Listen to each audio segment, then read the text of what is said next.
Welcome to the Intercut podcast, a weekly show going through all the movies, TV, and entertainment that people just can't cut away from. I'm your co-host Arturo Zurita, and joining me, knowing that podcast together is strong, it's Zachary Shevich.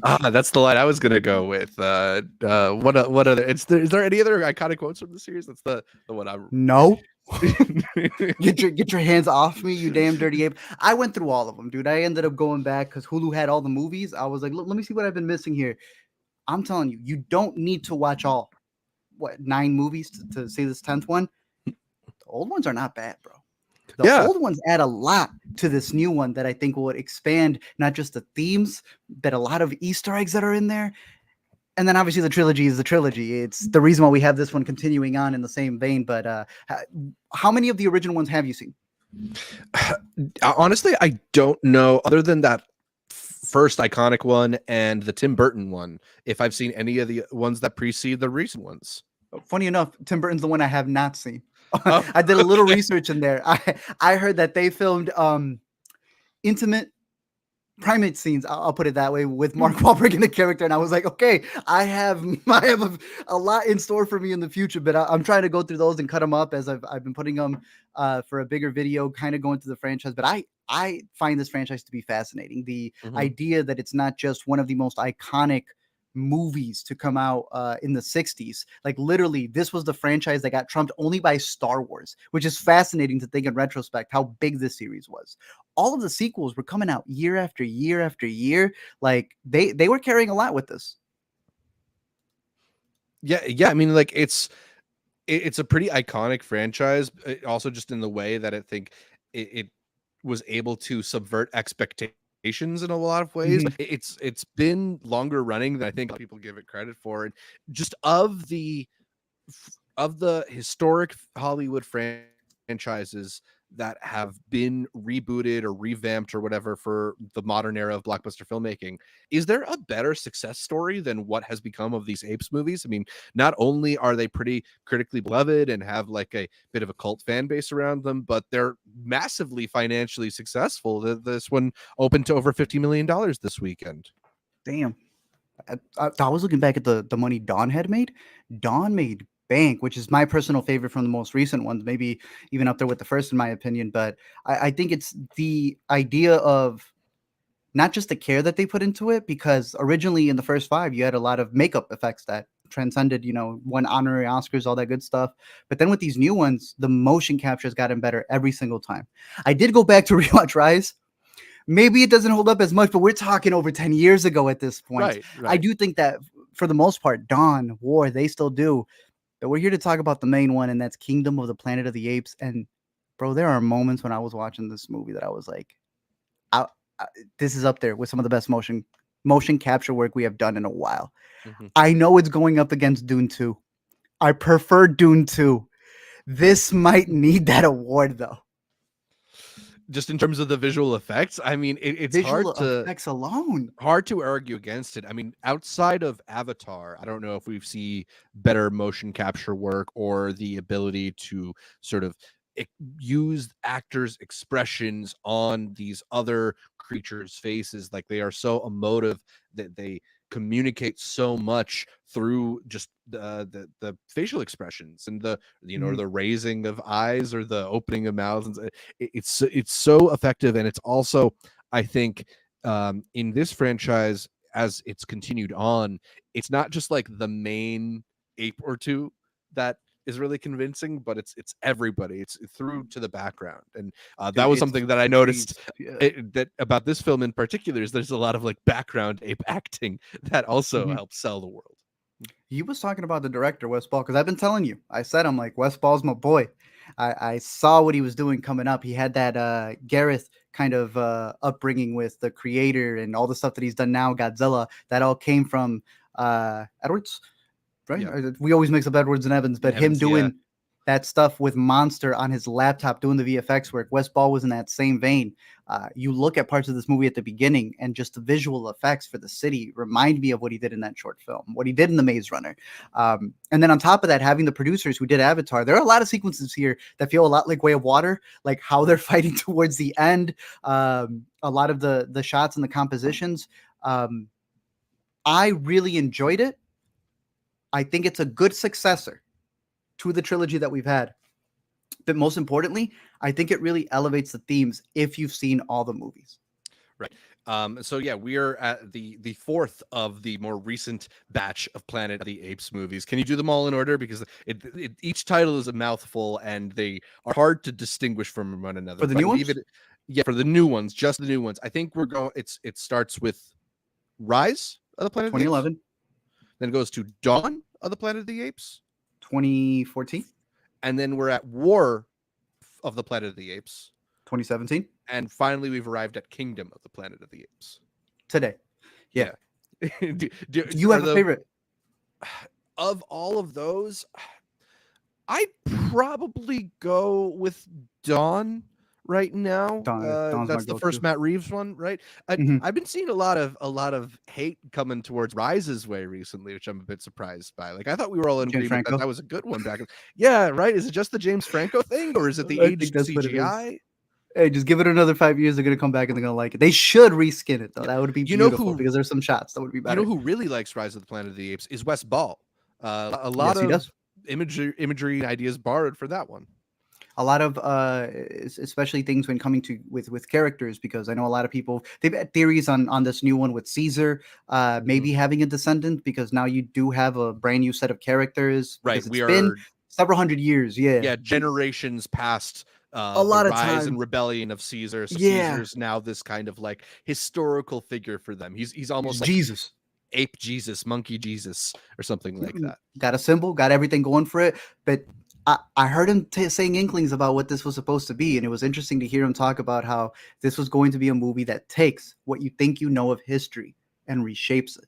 Mhm. I've been calling it the Dark Knight Rises of this series. And I actually say that as someone who doesn't fully love Dark Knight Rises, but what that was able to do with getting a villain who used the acts of the previous movie with how Dark Knight ends and what they do with Harvey Dent's character in flipping it so that they had actually something to do in terms of reshaping what people thought history was and being able to take control of people in that sense. Because here you have the main characters of Noah as we get more into the plot, who is our new chimpanzee who we're Our new following Caesar after in a his way. plan. They've said that there's a lot of connections there. Again, a lot of theories have been made if they're related. I think the director said Mhm. no, not related, but they do have a lot of similarities. They're And spiritually brothers, but maybe not yeah, biologically brothers. he ends up going on a journey after his place gets attacked, and they end up going through what would be eventually the kingdom of the Planet of the Apes, which has become a bunch of factions, which I find very fascinating because to me the whole series is built on this idea that it isn't the apes taking over humanity and doing it better. They're just doing it now. They have become the Yeah. humans. They have become the power at B that ends up doing all of these flaws. And in that, he meets a lot of people along the way. He's got the orangutan Rocka, who was my personal favorite from the series. There is a young woman that he follows who is known as Echo, is known as Noah, Nova, whatever Easter eggs you need it to be. May, Her name yeah. ends up being May, and there's a lot of revelation that comes with her character. But in particular, May and Noah were cited by the director as being the two he wants to focus on for the rest of the series. This is not a Caesar scenario where James left. Then in the second one, he got what's his name, who interrogated Matt Oppenheimer. Reeves. And then Yeah. in the third one, Oh, you know, right. they were Sorry, yeah. dealing with Woody Harrelson. This is supposed to be like a new trilogy, maybe 4 movies. I don't know what they're going for. But if it's successful enough, he wants to focus on both Noah and May. So knowing that, gonna break it down. Full spoilers. It's as explained in the title. It's not what a review would be titled. So if you clicked on this video, just know that we're going to be breaking it down. Curious to see the people in the chat because I know a lot of people have been discussing who their favorites are. A lot of people like Rocka. Some people, they feel that this is almost a retreading of War. And because of that, I do think that there's some interesting aspects of that that have caused people to want it to go a certain way. And I truly believe War already did it. So I think people want more of that as well, which we'll get towards the third act. But I saw another one over here, which has to be probably one of the goofiest questions. It's become people's like reviews. And I don't even mean this as a letterbox bit. People have legitimately made outlet content asking, what is the better ape movie of this year? So I ask you, Zach, Kong, Monkey Man, or this new Kingdom of the Planet of the Apes? What's your order? I'm going Godzilla, Kong, New Empire at the bottom. At the bottom. I saw your face go there. No. That's Okay. the bottom. I think I'm gonna go Kingdom of the Planet of the Apes second and Monkey Man number one. I like monkeys, but I like the monkeys even more when they're masks and they're actually humans. Yeah. Godzilla by Kong, Godzilla X Kong, whatever you want to call it, Godzilla Kong. Definitely at the Um, bottom. yeah, that was just to help the Kong fans out. Y'all got done dirty the last movie. This was a handicap for y'all. I kind of have them tied between Kingdom and Monkey Man. I think both are very excellent movies in their own right. One is way more action packed. Like that's the one thing for sure. If you have to uh, give a recommendation for a monkey movie, I think most people can safely say Monkey Man because this is more of a patient movie. If you've seen the other three, I don't know if this is going to do anything different for you unless you're that invested in the franchise for Kingdom of the Planet of the Apes. But I think there's a lot in store there. Again, going full spoilers. What do you think this did differently from the trilogy? What does this add?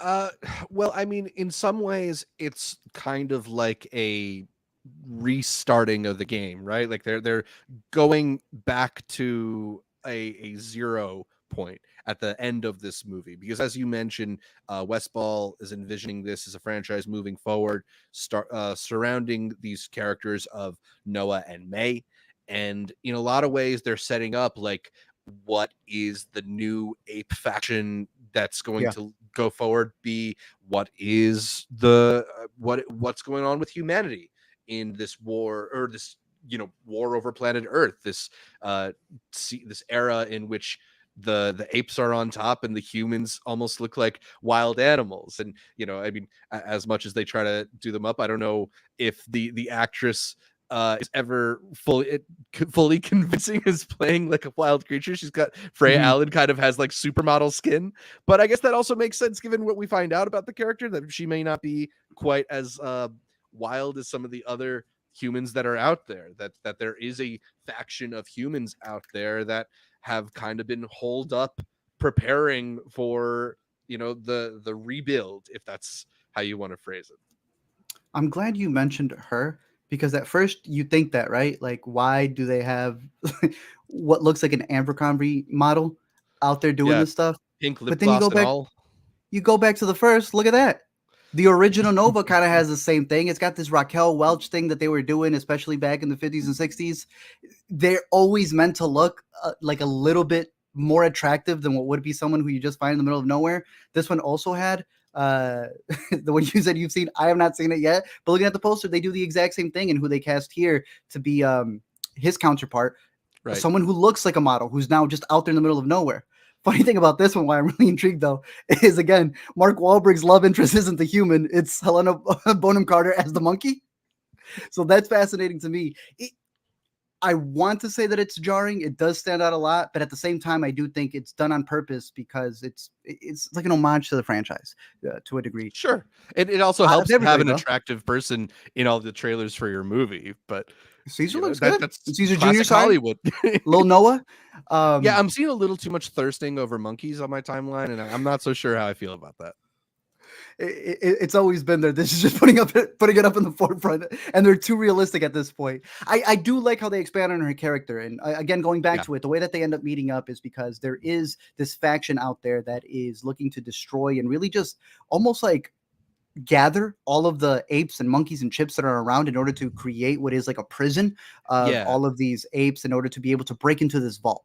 Kevin Durant plays Proximus Caesar, who's kind of like the big bad of this movie, and he leads these these like factions of apes that go out with masks and electric prods and kind of round up other apes or other humans, if that's what it takes. And yeah, he's got this whole kind of like kingdom, as he calls it, Mhm. as the movie calls it, where he is the ruler, the rules with an iron fist in a way that it's reminiscent of a lot of bad human leaders as well. So as you mentioned, it's kind of the not so much the apes moving forward as the apes emulating what happened when the humans were in charge of the world.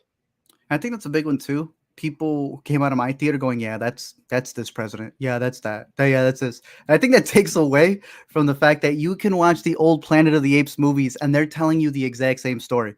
it just isn't wasting the time telling you who specifically it is. That's what I think makes these movies timeless, is that it can apply to whoever it is that you hate, but minimizing it to only one person. Kind of like Civil War, they had to come out and do an entire press run going, nah, it's not just that one guy. It's Mhm. any person in a position of power who's taking it over. And it's that. Gustav saying it's history repeating itself. And I think that's what it showcases here, that even when it comes to, because I think he's a gorilla who hates humans, he also admires the power and what they were able to wield. The story really begins when he attacks, I was going to call him Caesar, but Noah's tribe. From there, he ends up joining up with Yeah, my the favorite character, Eagle Clan, Rocka. I think they refer to themselves as, because they Yeah, all uh, train and bond with the eagles of the region. Avatar. Exactly. And from there, that's what they use to just be able to have their entire ecosystem. And on that bonding day, or right before it, an attack happens that causes him to go out. He runs into Rocka, who I would even say, I know someone had mentioned in the chat as well, that it's very reminiscent of Maurice, one of the Yeah, best characters from the original, or not the original trilogy, but this past trilogy yeah. for the prequels. And I you mean, do see a lot of it there, if you're a fan of those movies, you can't help but think about that. I mean, they're easily. being both orangutans too. And I think it's Peter Macon who does the voice for Rocka. He even talked about that there is a lot in that character that he studied a lot of the orangutans from the original, but specifically Mm, Maurice. He wanted to know what was going to be the descendant line down to it, what would be the ideals that he kept. And the director said that that's the one guy who's bringing everything that Caesar's teachings were there, unlike the bad guys who are twisting it all. That's when you do get May's character, who's been following him the entire time, and you could just tell throughout it all, like, she's being very sketchy. There's too much. She definitely looks like she's not just living out there in the wilderness, and you can tell that there's something that she has up her sleeve as well. right, Uh, because she's following them around, and even when they have a moment where they come across some other humans, she's not like eager to go hang out nah, with them or anything like that. yeah, and they reveal certain things. I think you could pick it up with enough clues that she has other ideas in the background. Either way, eventually it leads them to going to that kingdom that your boy has, who is really just looking for immortality. I like when he says, Mhm. I'm but a mere mortal ape.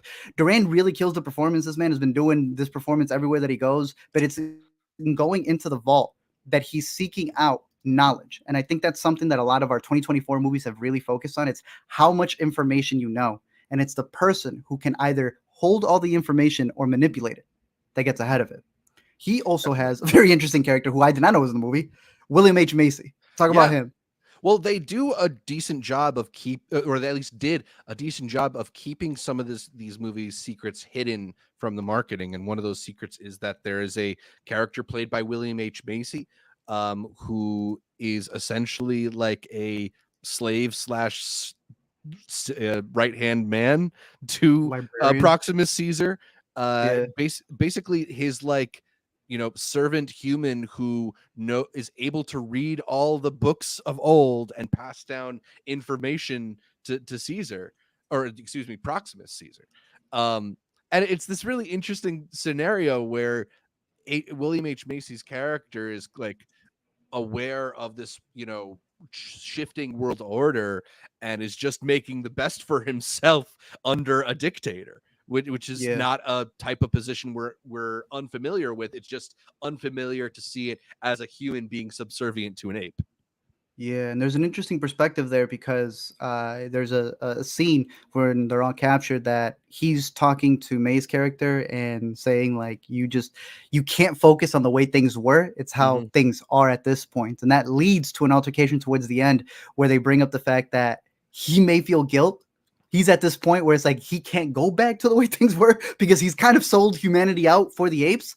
Yeah. And I think that was an important part because it's very easy to just say that what's his name? Was going to call him Koba, also kind of bringing that Koba energy, but Proximus Yeah. carries with him wanting to take the same power the way the Roman Empire, because that's what he gets read to the most, and he's trying to pick up Yeah. Roman all of the history. things that history, showcased were the ways to obtain power, and he's repeating a lot of those lines, and in that. I think the fight between the humans and the apes is one about who's going to cause the other to become extinct. Mm. It's not so much that it's one over the other. It's making sure that one is just completely gone. And I think that perspective was fascinating. The more you learn about William H. Macy, but also May, because May is a Yeah. character who's willing to lie to other apes and is willing to even kill her own. And I found Yeah, that fascinating. We haven't scratched the surface on her character, even with the that's big the reveals thing. at the end. We overlooked the whole fact that as the movie begins and in all the marketing, she's a completely silent character, the way that Hmm. the apes were at the beginning of this franchise. And then there's a moment in which she is being chased by the masked apes and needs help from Noah, and she yells out, Noah. And I thought it was also another one of the very interesting almost callbacks they do to, the first word we hear from her, or the first syllable we hear from her, being no, No. and that iconic element of this more recent spate of Planet of the Apes films. But yeah, she's a perfectly like intelligent and fluent human who does not seem like a wild animal the way that Yeah. I think a lot of the marketing would lead you to believe the humans in this movie are. Yeah.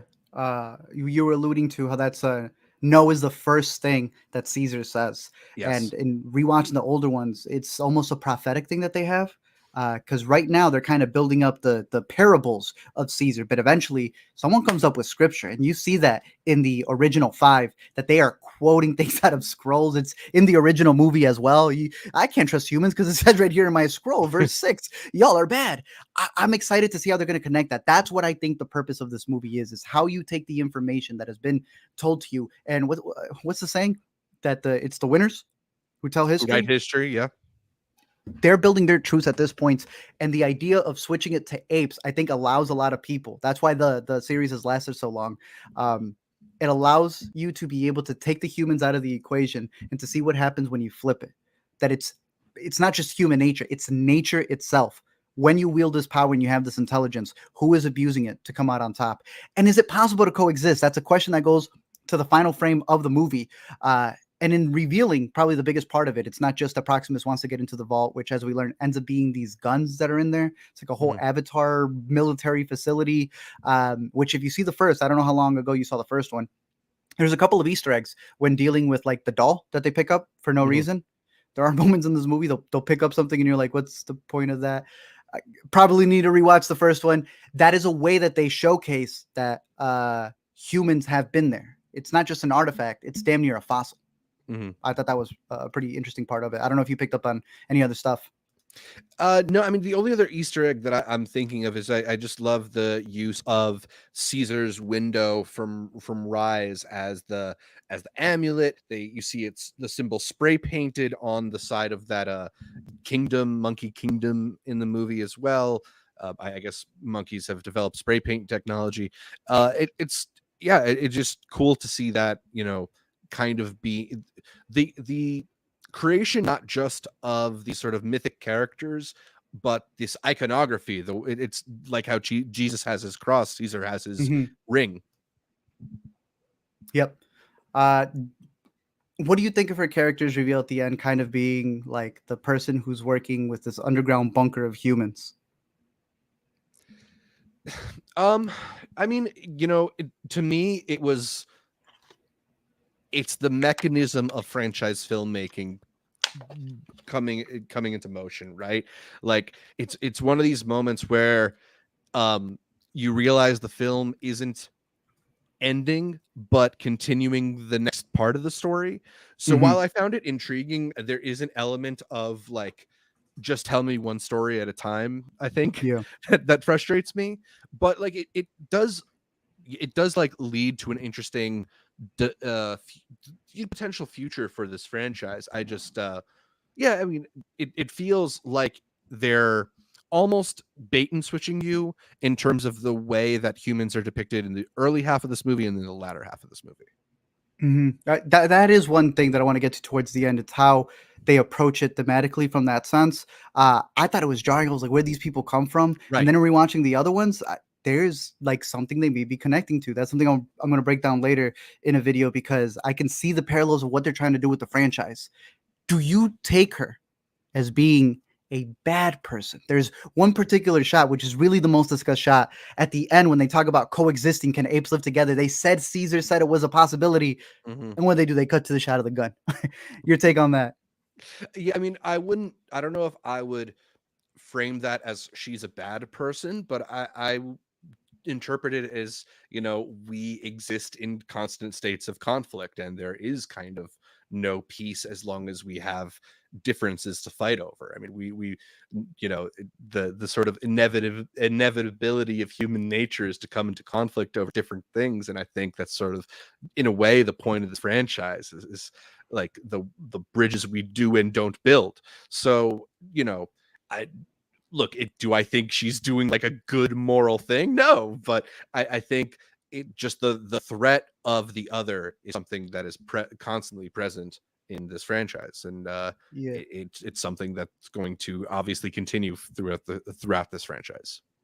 I took it the same way because some people at my screening were like, "Yeah, she's so bad. Why'd she have the gun?" And I felt that was a really weird statement considering we know the apes are gonna get the guns eventually. Mhm. So I don't know if that's playing off of just what Americans know guns to be. You see one and you're like, "Oh, that's really bad."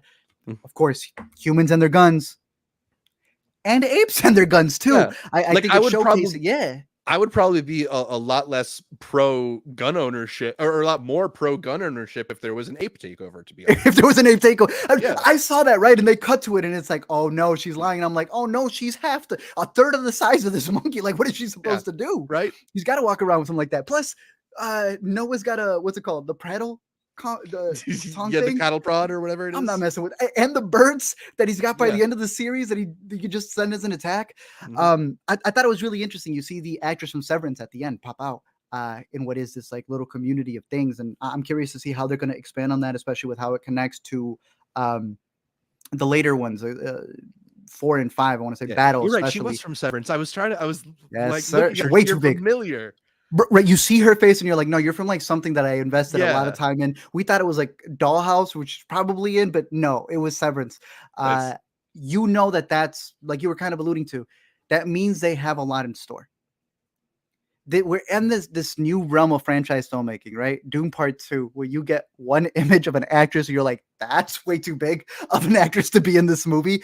Clearly, you're going to use her a lot in the future.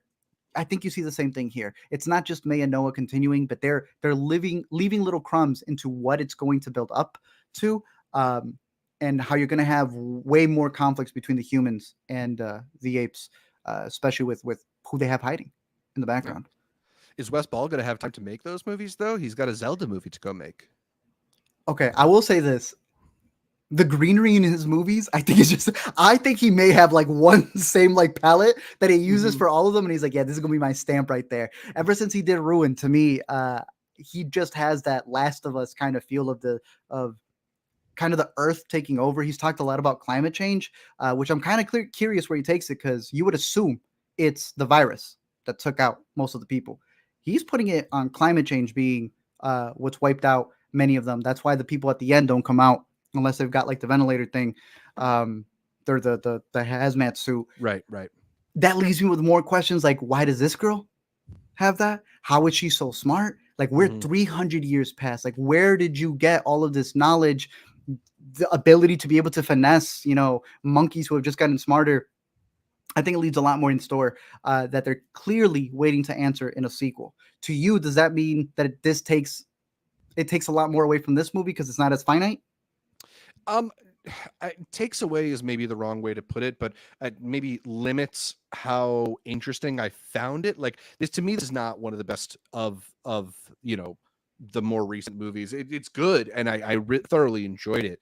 But it's almost a little bit of that feeling of like, now you've like pushed me off on the ride, and hopefully the next, now I'm just on the ride and gonna enjoy it in the future.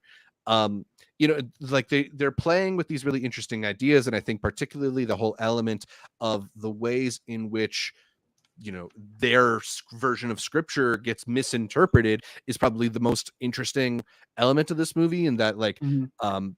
Proximus Caesar is using Caesar's words and the whole idea of apes together strong to sort of uh manipulate his own best interests. But I don't know. I still find it to be not quite as involving as I found some of the other movies. I've seen a lot of people think it's a retread of what's already been established of this world, and it Mhm. feels like we jumped 300 years. We're still not that far out. I agree. The timeline wise, I think they're at the appropriate stage of where they would still be as apes. I think we need to jump 1,000 years. Where do you want to see the story go? Where did you expect a new trilogy to kind of cover things so it doesn't feel like it's just recycling what we've already seen? Right. We got a question here in the live stream from Matthew, one of our patrons. Shout to our many patrons. But Matthew asks, so is the sequel going to start 5 minutes after this one or 5 or 10 years like the previous ones? Why don't you answer that first? When do you think the sequel will start? And also, when do you want the sequel to start? I think it's going to be that same realm in terms of just a couple months or years because they're focusing on the same characters. I think we're just going to see Noah probably have kids, and in him having kids is when he's going to have to make the decisions he doesn't want to. They're going to go the almost the Avatar route with the sequel. That's what I'm telling you, bro. It's the same Avatar producers and the writers from that. I think they're just remaking the same series, but over here. And that's what's weird because we also have a question of do you feel the Disney hand? And I kind of feel it in that sense of them safe proofing using the same model. It's feeling a little Marvel-ish, but it's not Marvel. It's just another big Avatar franchise under the Disney umbrella with Fox having swooped them both up. I see that in the negative way of how they're constructing the franchisism of it.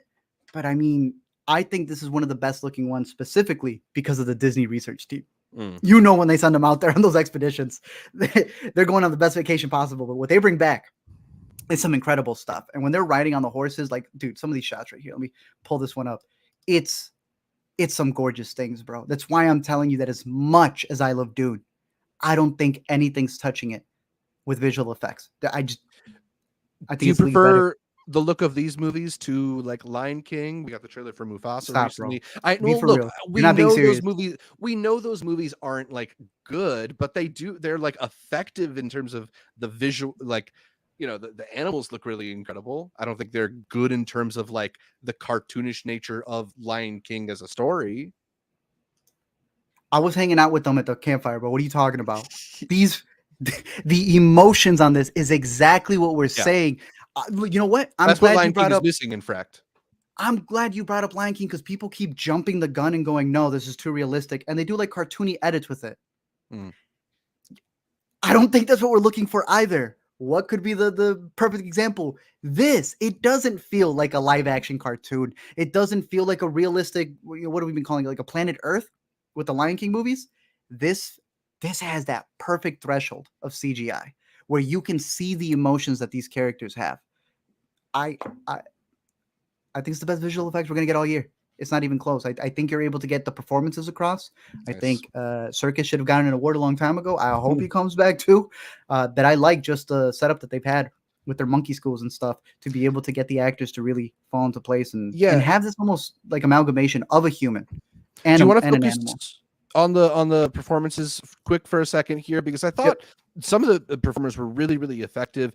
Owen Teague is the actor who plays Noah, the central ape in this story, and I found it really convincing. And you know, in terms of like feeling like a different species, but also being like somebody who you understood the complexity of his dilemmas, of his journey.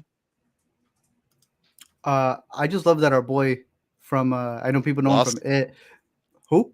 Oh, I thought you were going to mention Durant again.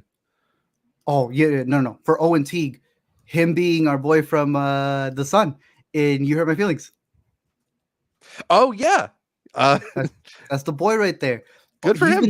He's been doing like tiny little stuff on the side. He's done a couple of those movies. He was in Montana Story as well. I thought that was a beautifully shot film. Reptile, I think, is underrated. I'm glad that he's got the forefront right here because he was incredible. I thought he did a fantastic job. I've been seeing a lot of the behind the scenes, and like, man's been going to conservatories and just doing chores. Like, he is invested into this. He became Caesar Jr. over here as Noah, trying to help out the apes, literally in real life. But you had mentioned probably one of the best ones right here. It is between Kevin Durant and Rocka, played by Macon. I think Kevin Durant really got into the role. I've been hearing the theories. Do you think he's dead? I mean, I don't see any reason why you should bring him back at this point, to be honest. I think he's dead.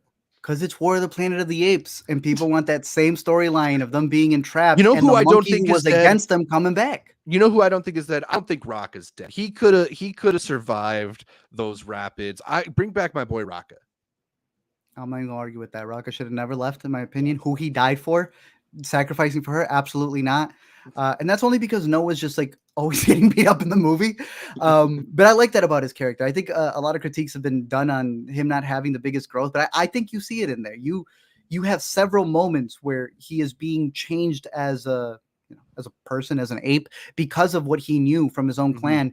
To, I think it's Suna, the name of his partner, or the girl that he likes, the girl Yeah. monkey, who even tells him like, you're different, you've kind of changed a bit. And it's from the knowledge, it's this journey that he's gone on, that I think is going to help him grow. I Yeah. do think they're going to go the kid route, and I think it's going to come to butting heads. I think he'll build more of a relationship with May, and eventually have to do something or cross a line Right. the same way she does in this movie, killing one of her own with William H. Macy. That's going to be Definitely. the decision he's going to have to make. Interesting. Yeah, I mean his arc is maybe a subtler one because he begins the movie kind of conflicted and he still ends it conflicted, but the offering of the necklace that Rocka gave him is that kind of like olive branch that I don't think his character would have done earlier in the film. So that is that growth there, and maybe it's a growth that's ultimately going to be tested, ultimately going to be betrayed. But yeah, I'm curious to see what is ultimately in store for this franchise, and whether or not Wes Ball is going to be the one directing it. I think it should be him. I would hope that he comes back. Overall, I think it's solid. Again, I wouldn't put it up that much higher from the other ones.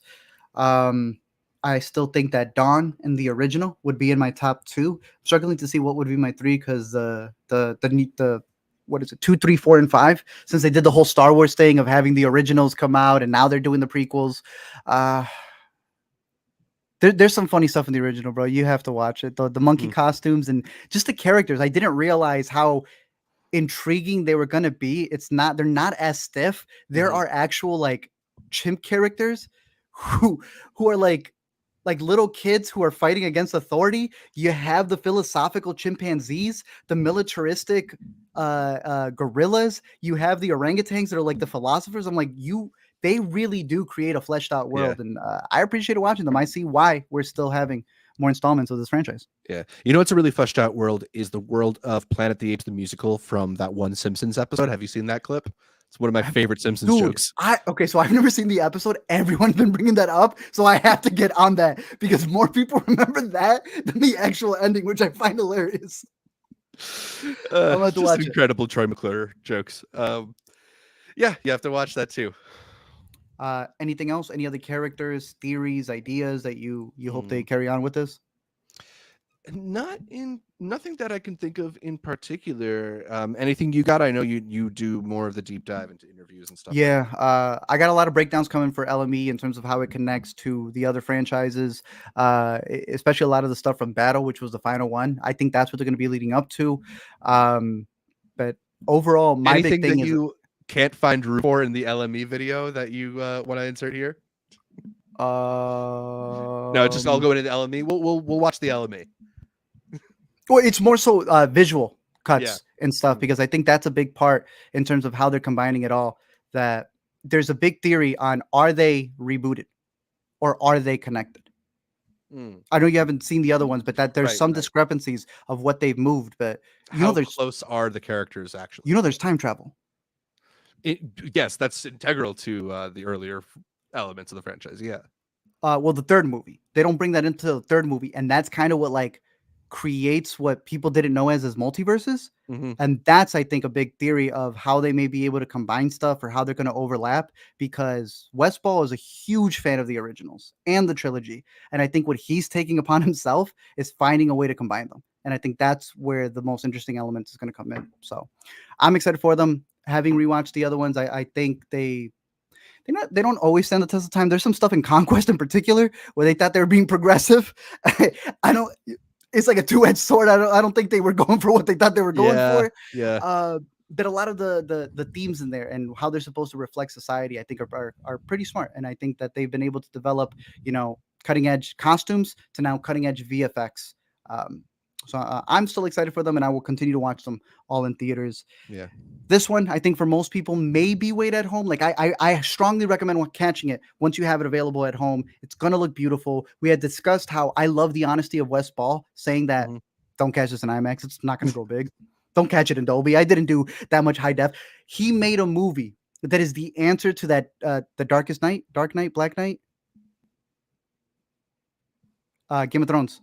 Oh, shoot, The Longest Night? Thank you. I think that's what it was. Where he practically said, "No, we shot it in the best way possible. Get a better TV." Mhm. This man said, "No, I'm going to shoot it in the best way possible so that you can see it anywhere." I don't think you need the upcharge. Go catch the movie if you can in theaters, if it intrigues you. Knowing what it's supposed to represent in the franchise, I think, is probably the more important part. Because if you're thinking that it's just going to revamp it in a completely different way that wasn't already done in this last trilogy, no, it's about recognizing the last trilogy and Yeah, seeing how that falls apart, how that legacy gets used and abused. And I think that makes it worth it. It's one of those definitely. I that I mean, think is definitely worth talking about. all these movies are solidly entertaining, and sometimes they kind of like elevate into like a slightly higher tier of like really thought provoking and just showing you things that you hadn't seen before in film. But to me, this is like a really solid 3.5, and it's a good time at the theater. It'd probably be a good time at renting it at home too. But yeah, I mean, I had a good time with Kingdom of the Planet of the Apes. Any other final thoughts? Devesh was asking if we had any thoughts on the non VFX version of the film because supposedly Wes Ball was talking about releasing for the home video cut a version that completely removes the VFX that turned the actors into apes. So you can actually see their unaltered performances. And while I Nice. don't want to necessarily like watch an entire film that way, just as like a nerd about films, I'm super curious to see what that looks like and also see just like how much of it translated. I'd love if it came out as like a side by side where you can literally see this is That'd um be cool. what our boy Durant's face looks like, and this is what Proximus' face looks like. That'd be sick. And Yeah. I think we're getting closer to that because that's going to be the one thing as they start introducing motion capture and other awards, they're going to need the receipts. They got to pull up with actual stuff to show you, like, Right. look at how much of it is their performance themselves. Uh, yeah, that would be interesting. It'd be the complete opposite of what was the one that got leaked completely? One of the X-Men Oh, movies. Wolverine. Wolverine. Yeah, So it'd be the best version of that exactly. when that got leaked. Oh, that was moment in cinema for sure. I'd be curious Hmm. with that. That'd be awesome. Sure. Yeah, I Definitely think be something that's to all look I forward got. to. Other than that, we're curious to know your thoughts. Let us know your theories, what characters you want to see more of. People think that the villain's going to come back, Rocka's going to come back. I'm curious to see how they play it off. But I think watching the original franchise is worth it. I think it helps build the experience in this. If you got 24 hours to spare, they're all on Hulu. And yeah, I've always been looking forward to another installment in this franchise. I'm glad they brought it back, and I think Wes is going to do a great job. You can find more from me over at LME Movies if you have any theories, thoughts, any of that stuff. I'm going to try to work on a previously on going through all of them. In case people don't have the 24 hours, I'll take it upon myself. I'll try to break down all of them to tell you the little Easter eggs that have kind of paralleled from each other that they brought here. But you can follow me over on LME Movies on Twitter, YouTube, Letterbox, or every week here on the Intercut podcast. Zach, where can they find more from you? Find more from me at Zshevich across social media, or find more videos from me at Multiplex Show anywhere you find videos. You can catch more from us over on iTunes, on Anchor, Spotify, whatever your favorite podcatcher is. And you can catch the live video here on youtube.com where we go through the weekend must watch every Monday. This is the big movie of the week. We got a Yeah. couple of other ones. We'll be talking about that next week. We got some movie news and stuff, also some festival things. But we wanted to talk about the Monkeys. We also have, for all of the inner cuties out there, all of the patrons and YouTube members, we just did a breakdown of all of our Denis Villeneuve movies. It was a tough one because I love them all. So it's just me doing this. It's just me picking my favorite children. But it was a good breakdown. We did that with Chase Azarian over from the Chase Azarian channel. Used to be a few mixed reviews. Mhm. Zach, let them know what else they got if they head on over to patreon.com. Yeah, well, first let's shout out the Academy level members who are Tushar, Cademan, Connor, Josh, May, Ricky, Joe, Wiley, Benji, and Matt, as well as our producer level members, Yuden Veer, Toon, and Brandon G. A huge thanks to all of you who continue to support the show and help make what we do possible. And if you too want to get early access to some Intercut videos, the latest happenings from Intercut, if you just want to support what we do, you can head over to patreon.com/Intercut, where for as little as $3 a month, you can get all sorts of behind the scenes content. And even if you don't have enough to contribute or want to contribute, you can join for free and get updates throughout the week. I always post our upcoming Intercut schedule on the Patreon, but it's also the place where we post a bunch of exclusive to our patrons. And you can also get those exclusives by joining on YouTube. By clicking that join membership there, you can become a member of the show. And here on YouTube, you'll get access to all and benefits in the live stream to get your questions answered. So lots of cool benefits come from joining up either through Patreon or on YouTube. Perfect. Thank you all for checking out this episode. Did we chart anywhere this week? Speaking of, we charted all over the place, but it's so hard to keep up with how popular this podcast is on film review charts. I mean, look, per usual, we were in places like the United States and Canada and in Mexico. We're always doing well in the Czech Republic and Poland and Nigeria and Germany. But shouts to Japan, shouts to Netherlands, shouts to South Africa, Turkey, Portugal, Singapore, the UAE, and Greece. So a little love for Greece. We talked about it's a good place. a Denis Villeneuve movie that is partially about a Greek cab driver, so that's a connection, right? That's right there. I see it. Yeah. I see the themes coming in. Other than that, let us know your thoughts on this movie. Anything dealing with spoilers or all that good stuff down below. What your favorite one is down in the comment section. I feel like it's just going to be between Dawn and War, but hey, maybe someone will say Beneath. That one's a pretty trippy one that I did not expect going the places that it did. Don't forget to leave us a comment, drop a like, follow all the socials over on Intercut Pod. Until next time, don't forget, his name was Caesar.